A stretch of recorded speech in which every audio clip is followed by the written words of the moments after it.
I never thought this would happen to me. You see these stories online, you hear them from friends of friends, but you never imagine you'll be the one telling it. I was deployed overseas, serving my country, counting down the days until I could see my wife again. We talked all the time, video calls, texts, emails. She was my rock, my reason for pushing through every tough day. How much she missed me, how she couldn't wait for me to come home. I believed every word. Why wouldn't I? She was the love of my life. The first hint that something was wrong came from a buddy of mine back home. He was hesitant, didn't want to be the one to break bad news, but he was a true friend. He said he'd seen my wife's car, the one I'd bought her as a surprise gift, parked at a local motel. Not once, but a few times. He even saw her with some guy he didn't recognize. My stomach dropped. I tried to rationalize it. Maybe she was visiting a friend. Maybe it was a work thing. My mind was racing, trying to find any explanation other than the obvious one. I decided to do a little digging from thousands of miles away. It's amazing what you can find online. I started checking our shared bank accounts, and there it was. Hotel charges. Dinners for two at fancy restaurants I'd never been to.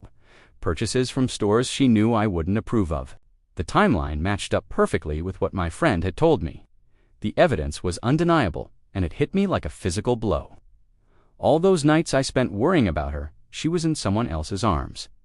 The betrayal was a sharp, searing pain. I felt a storm of emotions, anger, heartbreak, and a profound sense of foolishness. How could I have been so blind? While I was risking my life, she was living a double life. The love I thought we had was a lie. Sleep became a luxury I couldn't afford. The days were a blur of duty and annoying emptiness. But amidst the pain, a cold, hard resolve began to form. I wasn't going to be a victim. I wasn't going to let her walk all over me. She had made her choice, and now I was going to make mine. My deployment was scheduled to end in a few weeks. I didn't tell her I knew. I played along. I let her continue her sweet talk, telling me how much she loved and missed me. Each lie she told was like another twist of the knife, but it also fueled my determination. I started making a plan. It wasn't about hurting her for the sake of it. It was about protecting myself and taking back my life. It was about justice. The first step was securing my finances. I contacted my bank and opened a new, separate account. I had my military pay rerouted there. I methodically went through all our joint assets and started the process of separating them. It was a cold, calculated process, a stark contrast to the emotional wreck I was on the inside. But it was necessary. I had to build a fortress around myself before the final confrontation. Then there was the car, the beautiful convertible I had worked so hard to afford for her. It was a symbol of my love, and now it was a symbol of her betrayal. Since the car was legally in my name, I had every right to it. I contacted a trusted family member back home, gave them power of attorney, and instructed them to sell it. They found a buyer within a week. The car was gone. Just like that. I imagined her face when she would find out, and for a moment it brought a grim satisfaction. The day I flew home was surreal. I didn't tell her the exact flight details.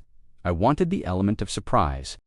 I landed, took a cab, and went straight to my house, our house. Walking up to the front door, my heart pounded in my chest. I used my key, but it wouldn't turn.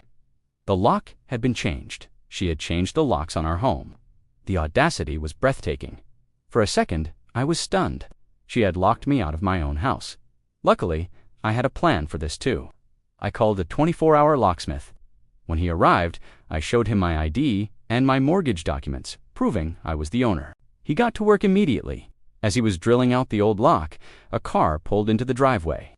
It wasn't her convertible. It was a beat-up sedan, and she was in the passenger seat.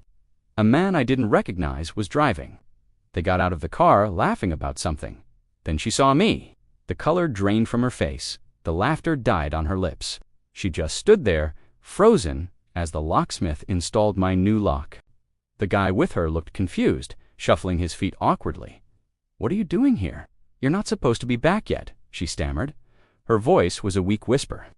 "This is my house," I said, my voice steady and cold. "The real question is, what are you doing here? And who is this?" I gestured towards the man, who was now backing away towards his car. She didn't answer. She couldn't. Her eyes darted from me to the locksmith, to the hole where our old lock used to be. The reality of the situation was crashing down on her. "Where's my car?" she asked, a note of panic in her voice. "I sold it," I replied flatly. "It was in my name, and I needed the money." Her jaw dropped. She looked utterly defeated. The life she had built behind my back was crumbling before her eyes. The guy she was with mumbled a quick goodbye and practically sprinted to his car, peeling out of the driveway like he was escaping a crime scene. And in a way, he was. She started to cry then. Big, theatrical tears. She pleaded. She apologized. She said it was a mistake. She said she loved me, but I had heard those words before. They were hollow, meaningless.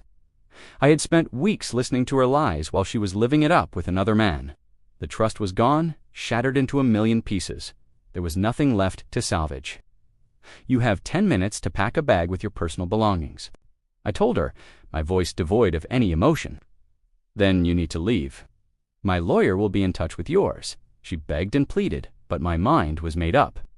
I stood there, watching as she hurriedly threw some clothes and personal items into a bag, her sobs echoing in the now silent house. This wasn't the homecoming I had dreamed of, but it was the one I was given, and I was going to handle it with the strength and dignity she had tried to strip from me.